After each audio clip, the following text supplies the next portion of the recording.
자, 다음 중 재고자산에 관한 설명으로 옳지 않은 것은 앞에 이어서 재고자산에 이어서 하는 겁니다.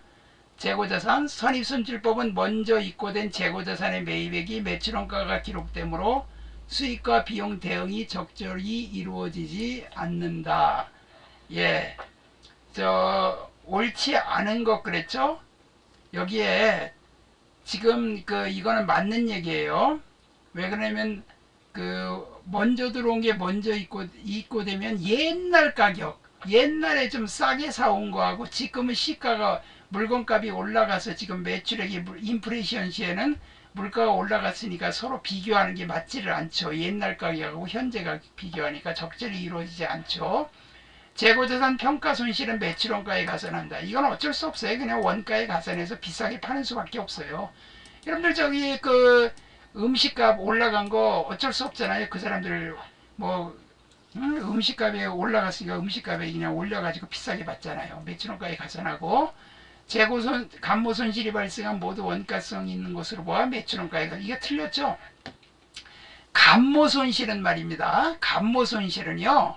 이게 모자라는 거거든요. 관리를 잘하면 이게 모자르지 않게 할 수 있어요. 조금밖에 안 모자르게. 예를 들면 누가 훔쳐가는 걸 못하게끔 한다든가 아니면 증발되는 거라든가 파손되는 거 이런 걸 막을 수가 있잖아요. 모두 원가성이 있다고 보는 건 아니에요. 어쩔 수 없는 게 아니고, 자, 정상적인 범위 내 재고자산 감보손실은 원가성이 인정되어 매출원가에 가산하나, 그러니까 정상적인 거, 조금 모자라는 건 그냥 원가에 포함시켜버려요. 무시해요, 그냥. 그러나 비정상적으로 발생한 감모손실은 원가성이 인정되지 않아 영업비용으로 처리한다. 이건 재고자산 감모손실 대변에 원재료라든가 제품이라든가 상품이라든가 이렇게 처리합니다.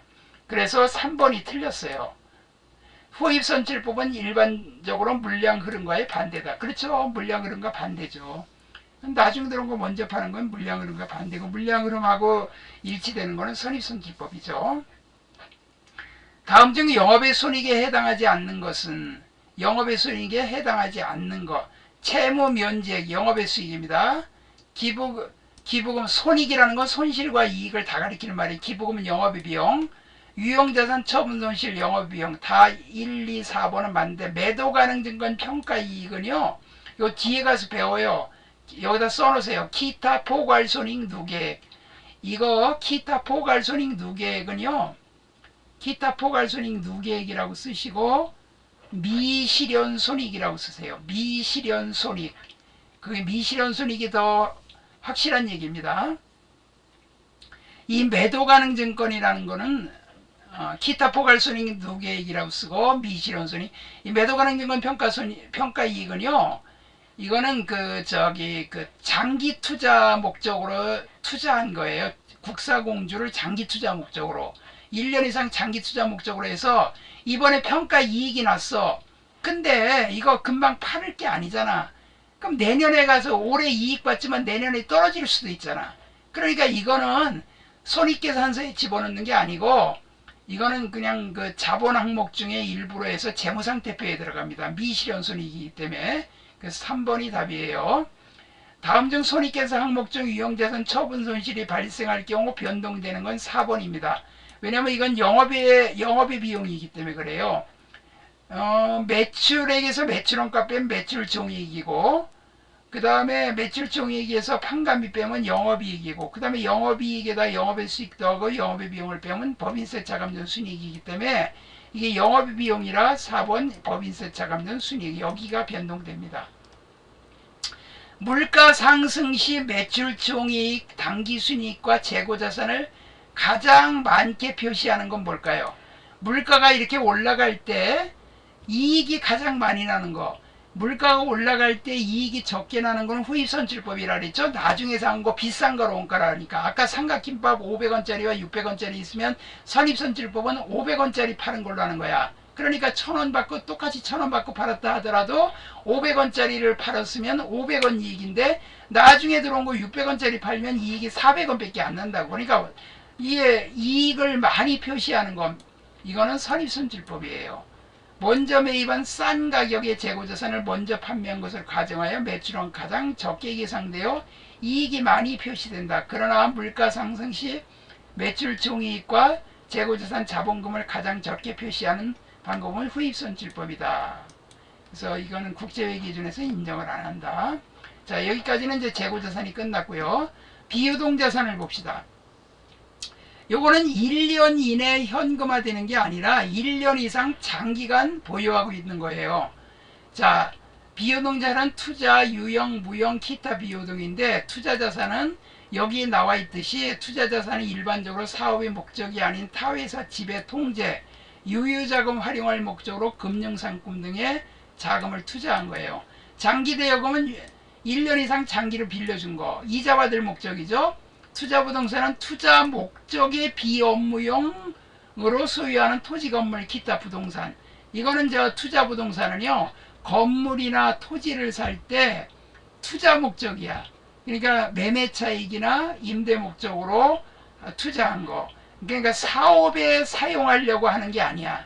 사업에 사용하려고 하는 게 아닌 자산이 투자부동산이고, 장기금융상품은 유동자산에 속하지 않는 금융상품이다. 그러니까 1년 이상 장기로 금융펀드라든가 뭐 이런 거 투자한 거 있죠. 그런 거. 매도 가능 증권은 아까 설명했죠. 요거 별표. 여기 나와 있는 설명은 여기 나와 있는 설명보다 앞에다 쓰세요. 1년 이상 장기 투자 목적. 1년 이상 장기 투자 목적 쓰시고 주식이나 채권을 취득한 경우. 1년 이상 장기 투자 목적으로 주식이나 채권을 취득한 거예요. 국사공주를 취득한 거예요. 쉽게 말하면 1년 이상 장기 투자 목적으로. 요 매도 가능 증권이 1년 미만짜리도 있어요. 그런 시장성을 상실한 경우, 장기매매 증권이나 뭐 다른 것들이. 근데 이거는 보통 요거는 투자자산일 때는 1년 이상 장기간 투자하는 거고, 여기에 속하지 않는 거. 만기 보유 증권, 만기까지 보유할 적극적인 의도와 능력을 가지고 보유하는 거. 나는 이거 만기까지 보유했다가 나중에 원금 이자 돌려받을 거야 하는 거고, 지분법 적용 투자 주식은 투자자사가 피투자회사에 대해 일정 비율 이상의 지분을 취득하거나 의사결정 과정에 참여해 중대한 영향력을 행사할 수 있는 증권. 일정 비율이 여기 써놓으세요. 20% 이상. 20% 이상.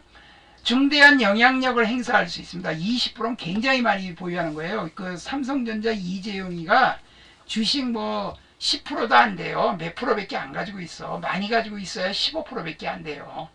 자, 그래서 이 계열사들 있잖아요. 계열사들이 전부 다 이런 거에 해당되는 거예요.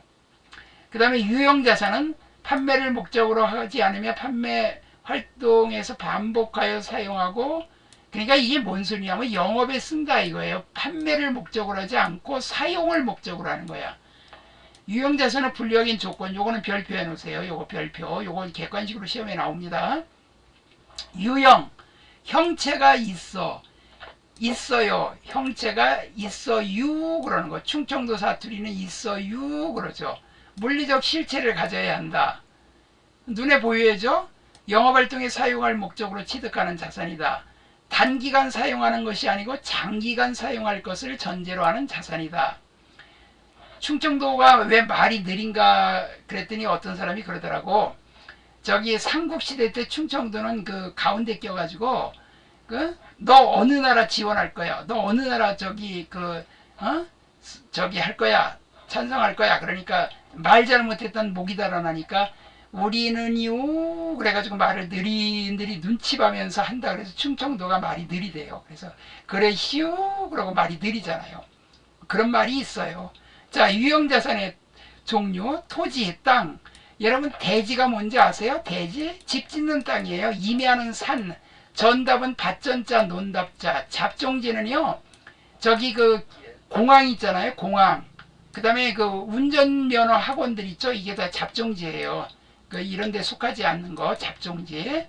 그 대지가 제일 비싸겠죠.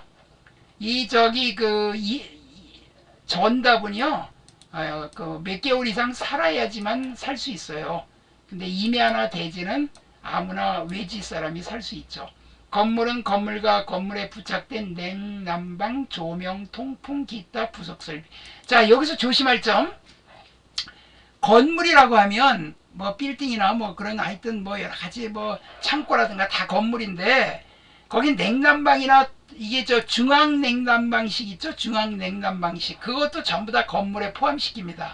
엘리베이터 같은 것도 다 건물에 포함시켜요. 별도로 하질 않습니다. 그 건물에 부착된 거는 다 건물로 처리해요. 기계장치는 기계장치 운송설비와 기타 부속설비. 그 다음에 차량 운반구는 뭐 자동차, 철도 차량, 뭐 육상 운반구. 비품은 업무용으로 사용되는 컴퓨터 응접 세트, 책상, 의자, 직기류. 보통 50만원 이상짜리는 돼야 되는데 뭐 꼭 그렇게 하는 건 아니고 그 찻잔 세트가 그거는 이제 소모품으로 처리해요. 근데 찻잔이 굉장히 비싼 찻잔이다. 몇십만원 한다. 그러면 비품으로 해야 되겠죠. 건설 중인 자산은 유형자산의 건설을 위해 지출되는 비용과 도급금액, 이자도 포함한다. 요 이자 포함 요 밑줄 그어놓으세요. 이건 뭐냐면은 우리가 건물 지을 때 계약금이나 중도금 이렇게 줍니다. 제가 물어봤어요. 현장 소장한테.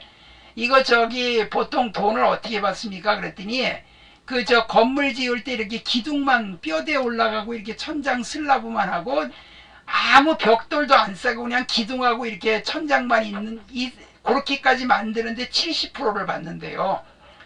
그리고 이제 70% 받고 그 다음에 이제 나중에 이제 그 다 마무리하고서 잔금을 받는데요. 그러니까 이렇게 계약금이나 중도금 주고 이런 거를 건설 중인 자산 그래요. 이거는 감가상각 안 합니다. 토지하고 건설 중인 자산은 이거는 현재 사용을 안 했으니까 감가상각 안 되는 거고, 토지는 아무리 우리 여러분들이 가서 땅에 가갖고 야 땅값아 줄어라고 발로 쾅쾅 굴러봐. 땅값이 줄어드나? 땅값 땅 안 망가지죠? 근데 건물 가서 여러분들이 망치로 가서 두들겨 봐. 그럼 건물값 줄어들잖아. 그러니까 토지하고 건설 중인 자산은 감가가 되지 않는, 감가상각하지 않는 자산입니다. 가치가 줄어들지 않는 자산이에요. 그 다음에 선박은 뭐 다 아시는 얘기고, 유형자산의 취득. 유형자산을 취득하면 유형자산 취득가액의 수수료, 취득세, 등록세, 등기비용, 정지비, 설치비, 시운전비, 하역비, 관세 등 취득 시 지급되는 모든 부대비용을 포함하여 해당 계정에 한다. 여러분들 저기 그 건물이나 토지 사면요, 취득세, 등록세 내야 되고 등기를 해야 자기 거가 돼요. 정지비용이 뭐냐면 포크레인이 와서 이렇게 땅 같은 거 사면 하수도 매설하고 이렇게 다 하잖아요.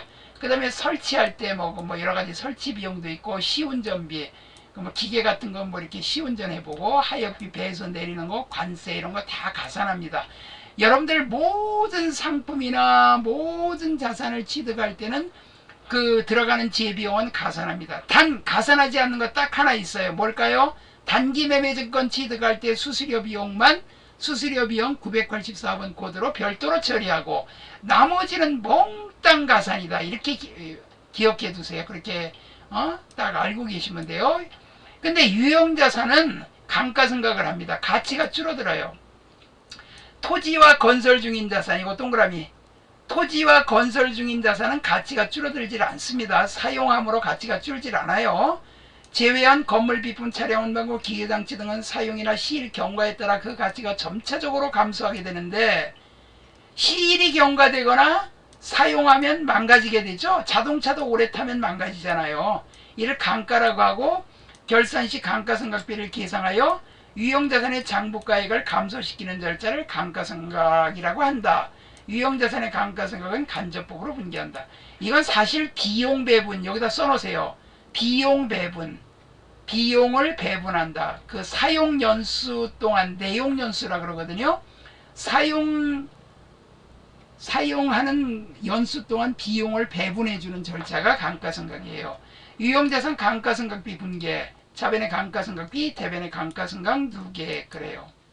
감가상각의 3요소는 취득원가, 내용연수, 잔존가액이 있어요. 취득원가는 뭐냐면 유형자산을 취득한 금액에다 구입제 비용을 더합니다. 그 다음에 내용연수는 그 계속하여 이용할 수 있으리라고 추정되는 요 수명이야, 수명. 요 내자가 견딜 내자, 용자가 사용. 사용하는 동안 견디는 연수가 몇 년이냐. 그 다음에 잔존가치는 내용연수가 경과한 후에 원가. 근데요, 이 잔존가치는 그 원래 없는 걸로 봅니다. 그러나 정률법이라는 그 감가상각 계산하기 위해서 5% 정도로 두고 있어요. 이 정액법은 취득원가를 내용연수로 나누어 1년분의 감가상각비를 계산하는 거예요. 매 회계기간의 감가상각비 일정하다. 취득원가 잔존가치 빼고 내용연수 나눠. 여러분들 그 자동차 있잖아요. 자동차는 그 세법에서 5년 상각으로 이렇게 해놨어요. 그렇게 아예 딱 정해놨어. 그런데 그럼 여러분들 자동차 5천만 원 주고 샀어요. 그럼 5년 동안 쓰면 사실 자동차나 5년 쓰면 잔존가치 없는 걸로 봐요. 여러분들 차 오래 쓰다 보면 폐차하면 폐차값 몇십만 원, 2, 30만 원 받아왔자 그거는 잔존가치라고 볼 수도 없는 거야. 취득원가에서 잔존가치가 있으면 빼는데 없다고 보자. 5천만 원 나누기 5년 하면 1년에 1,000만 원씩 나오잖아. 그러니까 매년 1,000만 원씩 감가상각을 똑같이 한다 해서 액수가 일정하다 해서 정액법이라고 그래요. 액수가 일정하다. 그런데 정률법은 뭐냐면 유형자산은 미상각자의 정률을 곱하여 감가상각비를 계산하는 방법으로 자산의 구입 초기에 감가상각비가 많이 계산되고 점차 적게 계산된다. 이건 왜 그러냐면요. 자, 미상각자액 여기 장부가 얘기인데요. 취득원가에서 감가상각 2개를 뺀 거에다가 정률을 곱해. 이 정률은요. 주어집니다. 1-루트 내용연수 취득원가분의 잔존가치로 루트를 풀어야 돼요. 이거 우리가 구하지 않아요. 이거는 주어집니다. 그래서 이 정률법 보통 5년 상각이면 45.1% 정도 나와요. 그러니까 이 정률법은 보세요. 여러분들 자동차 샀으면 자동차 오늘 샀다가 내일 팔라 그래봐. 몇백만 원 그냥 깨져요. 여러분 자동차 샀다가 다음날 팔면 제가 받아요? 못 받아요? 못 받죠? 그냥 깨진다고요. 그렇기 때문에 이 자동차라든가 뭐 이렇게 기계라든가 이런 거는 다 정률법인데 자동차만큼은 세법에서 그냥 정액법으로 하도록 그렇게 정해놨기 때문에 자동차는 예외로 하고 기계장치라든가 뭐 에어컨 비품 같은 거 컴퓨터라든가 이런 사무실에 쓰는 비품이라든가 이런 것들은요 어떻게 됩니까? 그런 것들은 처음에 감가상각을 왕창 해야 맞아. 45% 정도 감가상각이 1,000만 원짜리면 첫 년도에 451만 원을 감가상각을 먼저 해버리고 그 다음 연도는 그 1,000만 원에서 451만 원 뺀 금액에다 곱하기 정률 또 45.1%. 요게 내가 지금 요게 해놨어요. 자, 요거를 한번 보여드릴게요.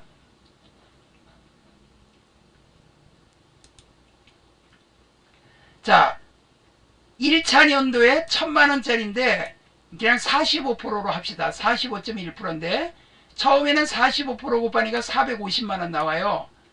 그런데 2차 년도에는 1,000만 원에서 요 감가상각 2개 여기 뺀다 그랬죠. 여기 요 감가상각 2개 뺀다 그랬잖아요. 그러니까 장부가액은 요거 뺀 금액이에요. 요 장부가액은. 미상각자액은 요거 빼니까 550만 원이죠. 550만 원의 정률은 유리 일정한 거예요. 유리. 그럼 45 곱하니까 247만 5천 원 나와. 그럼 3차 년도에는 어떻게 되느냐? 1,000만 원에서 450만 원 빼고 또 요거까지 다 빼. 감가상각 2개를 다 빼버려요. 2개라는 건 감가상각한 합계야. 합계. 요 합계 2개 사일로자 합계. 그래서 이거 다 빼고 4, 5이라니까 136만 1,250원. 이래가지고 이게 5년 동안 이거 계속 더하면 딱 1,000만 원이 거의 딱 일치돼요. 그래서 이렇게 처음에 많이 하고 점점 줄어들죠. 그러니까 체감법이라 그래요. 그래서 요거를 체감법. 여기다가 써놓으세요. 체감법. 정률법에다 체감법. 체감법이 또 있어요. 연수학계법이라든가 그 다음에 뭐 이중 체감법이 있는데 자, 그건 조금 이따 책에서 보기로 하고 자, 그래서 정률법이 사실은 건물이나 구축물은 정액법입니다. 건물은요 그렇게 한꺼번에 가치가 많이 안 줄어요.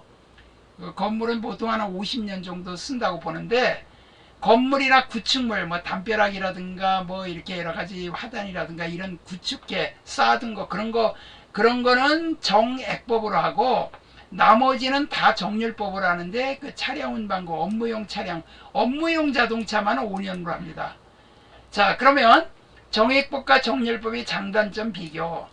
저기 업무용 자동차니까 업무용 승용차를 말하는 거예요. 업무용 승용차만 5년으로 하고 나머지 것들은 다 정률법으로 합니다. 정액법은 계산이 간단하고 매기 상각이 균등하여 이해하기가 쉽다. 계산이 똑같잖아요. 정액법은 아까 똑같이 그냥 1000만원, 5천만원짜리인데 5년이면 1년에 1000만원씩 쫙 줄어드니까 편하죠. 비용 배분이 현실적이지를 못해. 왜냐면은 1000만원짜리 기계 사왔는데 5천만원짜리 기계를 사왔다고 합시다. 그러면 매년 1000만원 줄어드는 게 아니야. 기계는 맨 처음에 5천만원 주고 사왔더라도 저 한 1년 지난 다음에 기계 팔라 그래봐요. 그거 제가 못 받아요. 확 줄어버리지. 그래서 현실적이지 못하고 정렬법은 초기에 감가상각비를 많이 계상하므로 유형자산의 가액이 재무상태표에 과대 계상되지 않습니다. 그러니까 좋은 점이에요. 그러나 계산이 복잡해요. 아까 이 계산할 때 좀 복잡했죠? 자, 그런데 요거를 우리 프로그램에서는 자동으로 해줍니다. 자동으로 계상해줘요. 그러니까 여러분들 이 프로그램이 굉장히 잘 나왔어요. 프로그램에 고정자산 등록을 해버리면 감가상각이 내용연수만 입력하고 정률법, 정액법 선택만 하면 감가상각이 자동으로 나와요. 그러니까 얼마나 편하냐고. 우리가 계산할 필요가 없어요. 정액법, 정률법 외에도 생산량 비례법. 이 생산량 비례법은 좀 알아두는 게 좋아요. 광업권 상각시. 여러분들 탄광이나 유전 같은 데는 어떻게 돼요? 유전 기름 캐내면 나중에는 어떻게 돼요? 다 없어지죠? 그러니까 생산하는 것만큼 비례해서 감가상각하는 거예요. 취득원가 빼기 잔존가액 곱하기 예정 총 생산량분의 실제 생산량. 연수학계법은 이렇게 하는 거예요. 5년 상각이면 여러분들 봐요. 1 플러스 2 플러스 3 플러스 4 플러스 5 플러스 하면 15가 나오거든요. 15. 옛날에 그 주산 배우신 분들은 1 더하기 2 더하기 3 더하기 4 더하기 5 더하기 하면 15 나오는 거 다 알아요. 그러니까 주산할 때 그거부터 연습한다고. 15년 분의 내용연수의 역순 5년 15분의 5, 두 번째는 15분의 4, 15분의 3, 15분의 2, 15분의 1 이렇게 하니까 점점 줄어들지. 그럼 이중체감법. 그래서 요것도 요 연수학계법과 이중체감법도 체감법이라 그래요. 그 다음에 유형자산의 급격한 하락은 손상차손 처리한다. 진부화가 뭐냐면 구식화되는 거야. 저거 후졌어 그런 거. 유형자산 손상차손으로 회계 처리한다. 기계가 있는데 기계가 신기계가 개발됐네? 그럼 먼저 있는 기계는 완전히 그냥 꼬물이 돼버린 거지. 뭐 아직 그냥 멀쩡하게 쓸 수 있는데도 가치가 확 줄어버렸어. 그러면 손상차손으로 분개를 해서 더 줄여줍니다. 가격을. 유형자산은 원가 모형 또는 재평가 모형으로 재무상태 표시에 보고한다. 회계정책 변경. 이거는 재평가 모형은 그 유형자산 뭐 예를 들면 그 건물이나 토지 같은 게 가치가 확 올라버렸어. 그럼 재평가가 있으면 3년이나 5년마다 재평가해서 현재 실질가액으로 표시를 하긴 해요. 그 다음에 유형자산 사용 도중 수선시 회계처리 방법. 이게 중요합니다. 유형자산을 취득 후 사용 도중 수선이나 증축하는 경우에 대한 회계처리를 말하며 수선 결과를 생각해보자. 자, 자본적 지출은 증축이나 확장, 가치 증가, 내용 구조의 변경, 내용 연수의 연장 등의 원인을 가져오는 지출로 건물에다가 가산합니다. 이게 뭔 소리냐면 여러분들 저기 빌딩이 있는데 지은 지가 30년 됐어. 그래갖고 계단만 있고 엘리베이터가 없어. 5층짜리 건물인데 그럼 사람들이 올라다니면서 왜 이렇게 엘리베이터도 없고 힘들게 말이야 물건 들어 날르고 하게 만들어 그래갖고 건물주가 엘리베이터를 설치했어. 2억 주고. 자, 그러면 그 2억 들어간 엘리베이터 설치 비용은 수선비로 해야 맞을까요? 건물값에다 가산해야 맞을까요? 대답해봐요. 뭐에 가산해야 맞아요? 건물값에 가산해야죠? 엘리베이터 설치 비용이나 그 다음에 여러분들 증축이나 확장하거나 그 다음에 용도 변경 같은 거 하면요 사무실보다 뭐 판매 시설로 하면 더 비싸게 세를 놓을 수 있거든. 그런 건 다 건물로 처리합니다.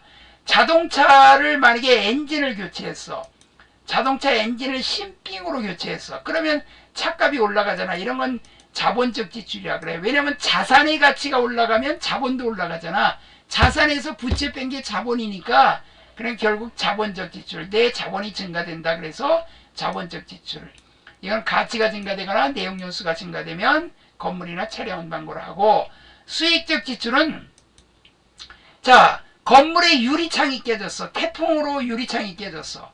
그럼 그 유리창 껴야 될 거 아니야. 그거는 원상복귀하는 거죠. 원상복귀 하는 거죠? 원상회복하는 거야. 태풍으로 유리창이 깨졌다. 그럼 원상회복하는 거니까 그거는 수선비로 해야지. 능률 위주한 지출로 수선비로 처리한다. 자동차를 수리했어. 그럼 차량 유지비. 그 다음에 건물이나 뭐 기계를 고쳤어. 그럼 수선비 그러는 거예요.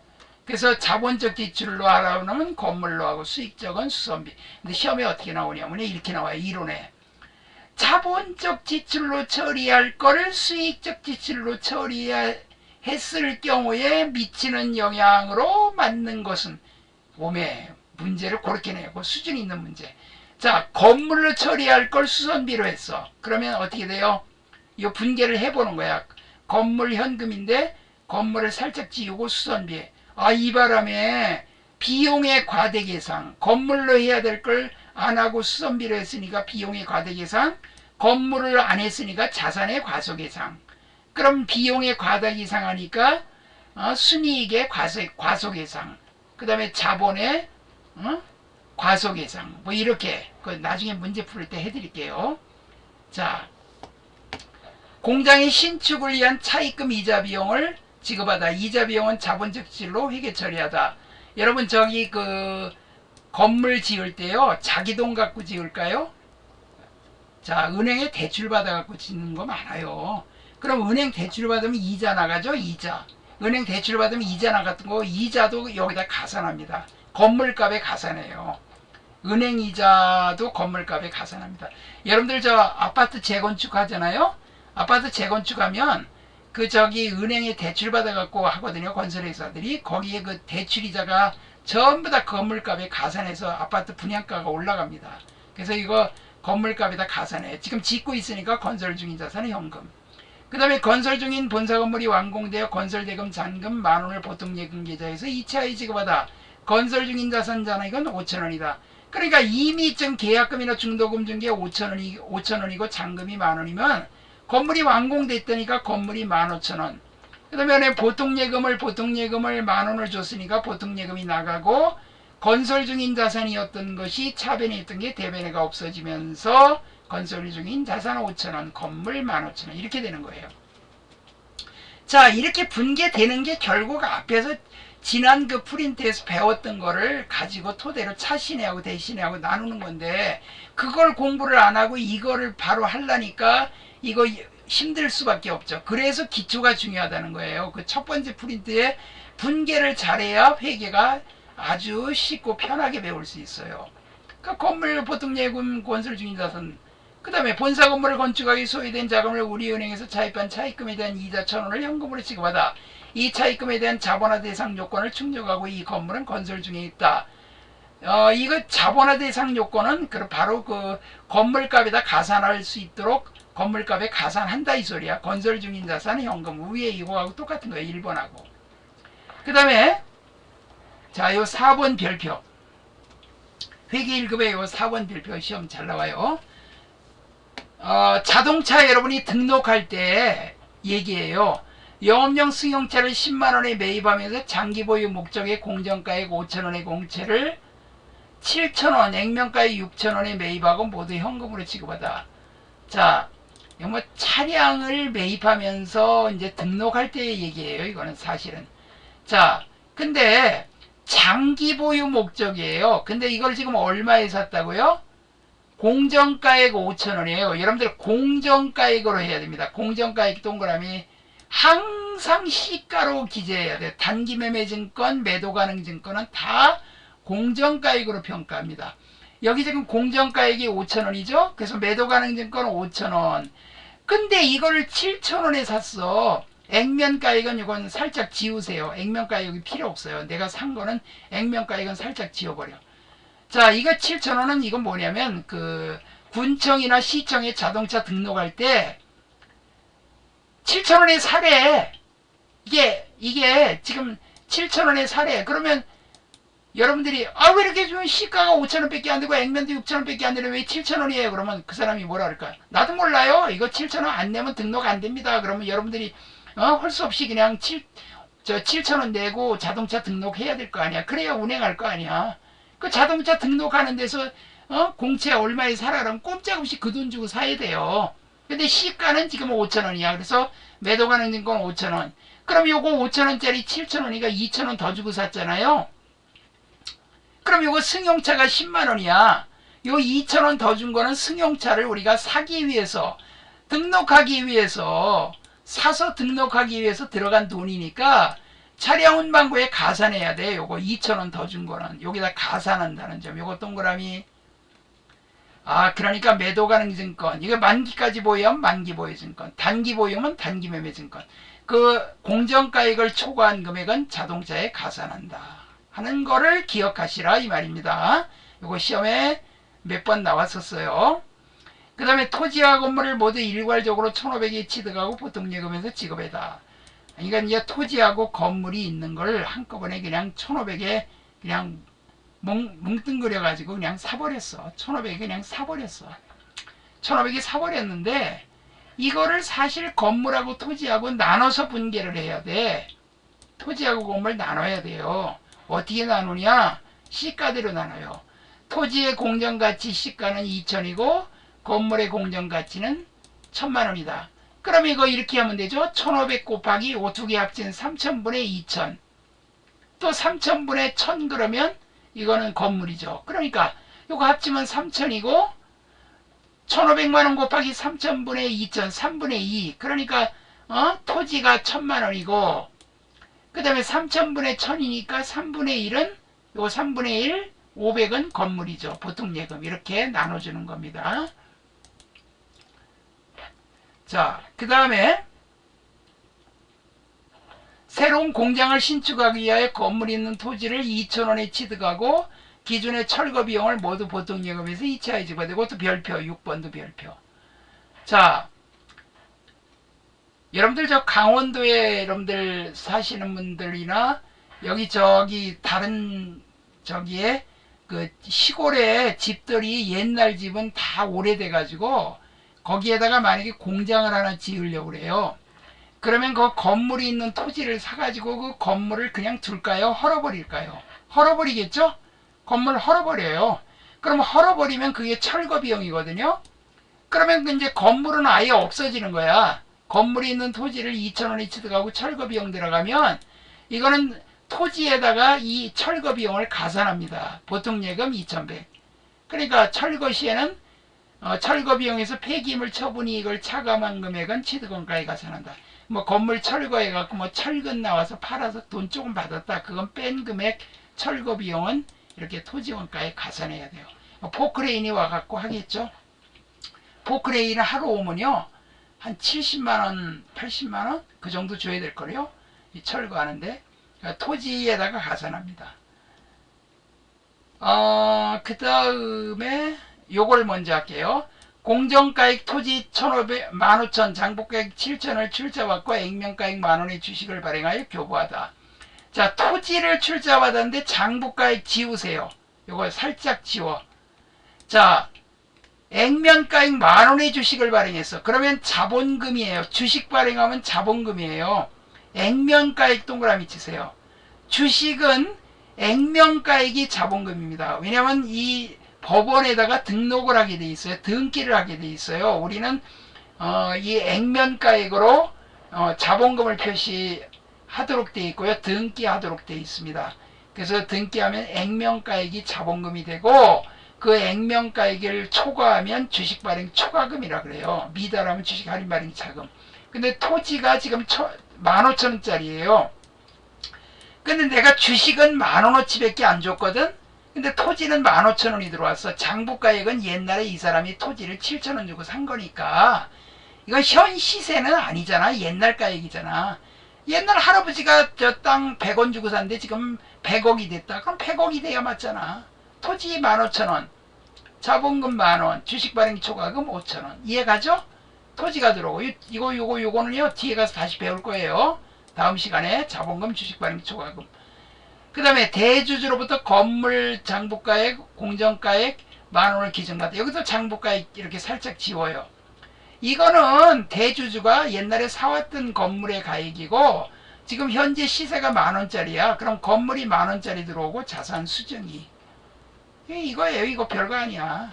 자본금, 주식 발행 초과금, 토지, 건물 자산 수정. 자, 이제 7번, 8번 별 2개씩. 별 2개씩. 자, 7번이 뭐냐면요. 이거예요.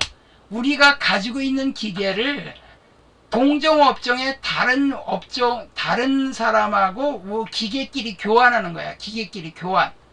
똑같은 기계끼리 교환하는 거고, 8번은 내가 기계를 주고 상대방은 자동차를 나한테 준 거야. 그러니까 요거는 여기다 써놓으세요. 7번에 동종자산의 교환, 8번은 이종자산의 교환. 이종자산, 여러분들 이종사촌 하면 성이 다르잖아요. 그러니까 이종자산의 교환. 자, 이거는 동종자산의 교환이에요. 자, 동종자산의 교환, 여기 요걸 먼저 읽어볼게요. 제공한 자산의 장부가액을 취득원가로 분기하기 때문에 처분이익이 발생하지 않는다. 여기 제공한 자산의 장부가액, 제공한 자산의 장부가액 취득원가, 이거 동그라미. 제공한 자산의 장부가액을 취득원가. 요 동종자산은요, 똑같은 기계끼리 교환하니까 4개 위주야. 그러면 여기 보세요. 취득원가 1000원짜리, 감가승강 2개가 300원짜리야. 그럼 이렇게 쓰는 겁니다. 기계가 1000원이 나가. 왜냐면 내가 내 기계를 줬으니까 기계가 나가요. 그리고 감가승강 2개는 가치가 줄어든 거야. 그러니까 요거 나가면 바늘 가는데 실 가듯이 요 감가승강 2개는 요 기계장치가 가치가 줄었으니까 반대쪽에 와서 없어져야 돼. 왜냐면 감가승강비 감가승강 2개 이렇게 분기했던 거니까. 그래서 감가승강 2개 차변에 와. 그 다음에 너게 공정가치 700원을 타 기업의 동종과 같은 기계와 교환하다. 그 타 기업의 뭐 기계 자기는 뭐 이게 뭐 5,000원짜리인데 뭐 이래도 소용없어. 내 거 위주야. 내 거 취득원가 1,000원짜리 기계가 나가고 감가승강 2개 300원 하고, 그 다음에 여기 추가로 현금 100원을 더 줬대. 그럼 현금 100원 나가고, 그럼 기계장치는 그냥 800원 되는 거야. 여기서 요거 더해서 빼면 상대방이 야 그래도 100원은 좀 더 줘라. 그러면 알았어, 내가 100원 더 줄게. 그리고 기계장치 들어왔어. 그럼 여기는 처분이익이 안 생겨. 왜냐면 여기 1,000원짜리인데 요거 300원 줄었으니까 꼬물 됐으니까 700원짜리야. 그렇잖아요. 1,000원짜리인데 300원 줄었으니까 700원짜리인데 100원을 더 줬으니까 요 기계는 800원짜리잖아. 그런데 이종자산이 똑같은 7번 문제 갖고 하는 겁니다. 이종자산, 서로 다른 자산끼리 교환 시에는 제공한 자산의 공정가치를 취득원가로 처리한다. 따라서 유형자산 처분 손익이 발생한다. 이 문제에서 기계장치를 주고 차량을 받는다면, 여기 지금 내가 가지고 있는 기계장치가 취득원가 1,000원이고 감가승강 2개 300원이고 공정가치가 700원이야. 이 공정가치는 시가야. 내가 이 기계를 시중에다 팔면 900원 받을 수 있는 거예요. 그러면 이건 어떻게 하냐면 똑같아요. 기계장치 1,000원 나가고 감가승강 2개 300원이 오는데 현금이 100원 추가로 여기 더 줬잖아. 100원 나가는데 차량 운반구는 얼마가 되느냐. 여기는 요거 더해서 뺀 금액이 돼 있지만 이거는 그게 아니라 여기 지금 공정가치가 900원짜리였죠. 공정가치로 취득원가로 하고 추가로 100원 더 줬으니까 차량 운반구는 1,000원짜리가 되는 거야. 요거다 써놓으세요. 900원 플러스 100원 이퀄 1,000원. 그러니까 공정가치 900원짜리 플러스 100원에서 1,000원이 되는 거야. 여기는 1,000원에서 300원 뺀 700원 장부가액에다가 100원 더 준 거 더하지만 여기는 그게 아니고 그 시가 공정가치 900원짜리에다가 100원을 더 줘서 차량 운반구가 1,000원이 되는 거예요. 그래가지고 이렇게 하다 보니까 처분이익이 200원이 생겼어. 그럼 이종자산의 교환은 제공한 자산의 공정가치, 동그라미 치세요. 제공한 자산의 공정가치 동그라미, 그리고 이종자산 동그라미. 여러분들 저 이모네 사촌은 여러분하고 성이 다르죠? 이종사촌.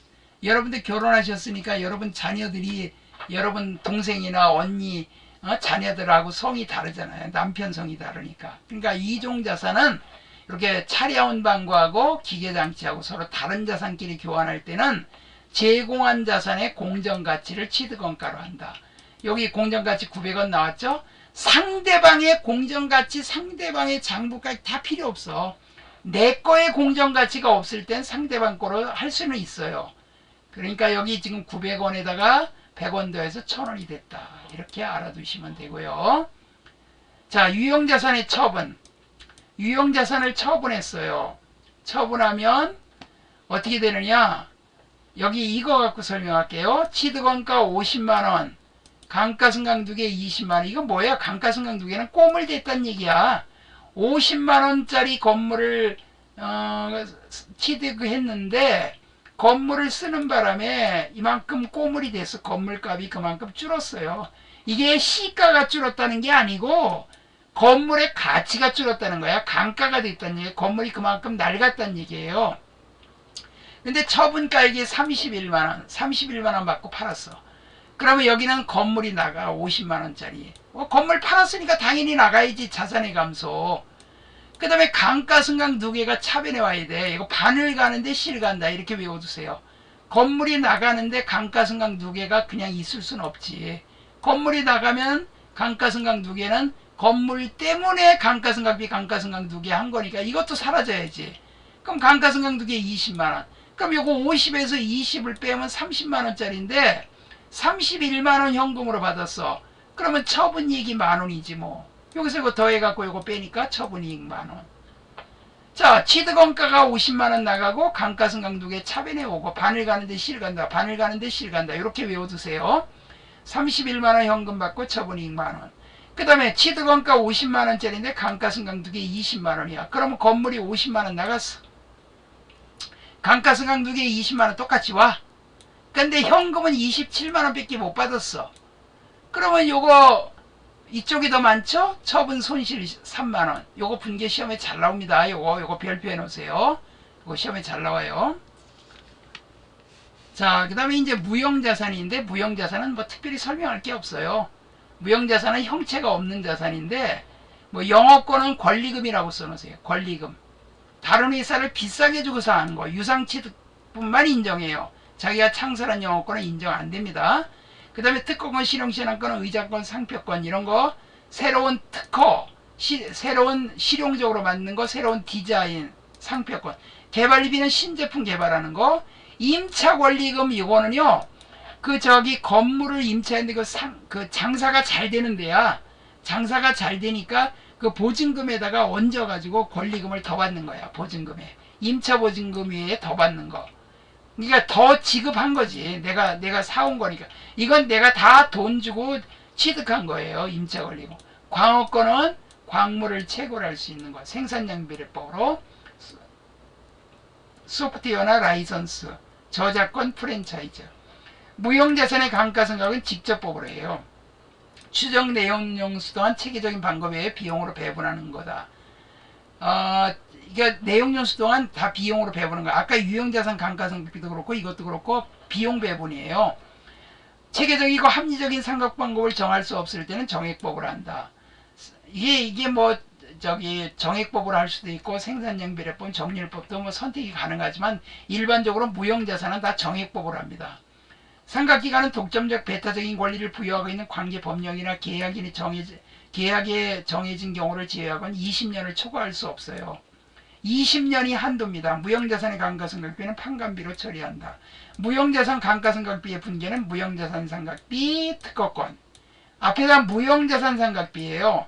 아까 감가상각비는 그냥 감가상각비 그랬는데 이건 무형자산 상각비.